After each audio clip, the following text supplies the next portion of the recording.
What is up, YouTube? Chapter 257 has just dropped some heat. We begin this chapter with the mysterious power that Yuji possessed solely because of the residential cursed energy that Sukuna left behind before their separation. It intrigues Orame, who asks Sukuna about his identity. This is when the crazy reveal happens, and Sukuna let us know that Jin Itadori is the reincarnation of his twin brother back in the Heian era, and that when they was in their mother's womb, he ate his brother to not starve. And his brother's soul went through many different cycles, and then over the years it came into possession of Kenjaku, who was in Kaori Itadori's body.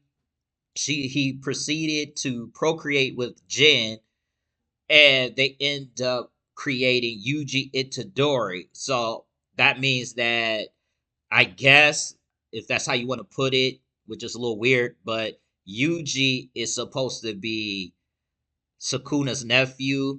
Because of this, Orame wonders whether Yuji has a similar level of innate potential as Sukuna. That's when we switch back to the fight between Yuji and Sukuna. Now, what makes Jujutsu Kaisen a little different is that even though Yuji Itadori is in his demon god mode, you don't really see any differences. You know, in other shonens, you always see their hair color change or their whole body change. It's always something, a physical difference to let you know that they have awakened. And right now, they're actually in a stance, cool, like a little cool nod, kung fu references, and that's when they attack where Yuji hits Sukuna with a black flash. And even though he hits him with one, they still kind of fight. And Yuji does a shoulder block and he hits another black flash. So he just hit Sukuna with two black flashes. But the impact of that black flash pushed him back to the pillars. He then picks up using Sukuna's curse technique slash and throws it at Sukuna. And that's when you learn that Yuji has two curse techniques. He has the blood manipulation that he obtained from eating the rest of the death paintings, and Mizushi or shrine. And he throws it at Sukuna, but Sukuna obviously destroys the pillar that he thrown. That's when Yuji grabs Sukuna's leg, attempting to sever it using Shrine. However, Sukuna swiftly attacked by launching slashes at him. But Yuji is undeterred and charges through the onslaught and delivers another black flash, which is insane. That's what Sukuna realizes, that Yuji possessed similar curse technique to his own, with some variation influenced by the era. This is something that we've seen in the past with Megumi, how Megumi used the Ten Shadows Curse technique, and how Sukuna envisioned the Ten Shadows Curse technique. It's always been stated that Jujutsu Kaisen is based off interpretations, and that Yuji, the way Yuji wills Sukuna's shrine, seems to be more like a homing missile or beaking missile, where he looks at the target and he cuts directly, while Sukuna uses it more like a storm, where it attacks without prejudice.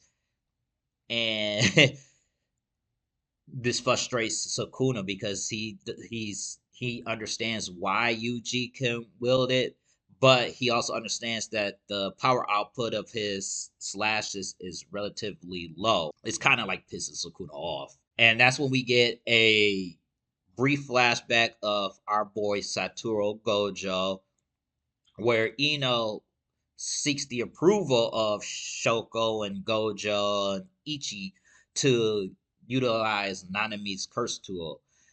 And we know that from what it says is that Nanami and Ino had a close relationship, and said that Nanami had trusted Ino above almost anyone else, which is a cool thing to see.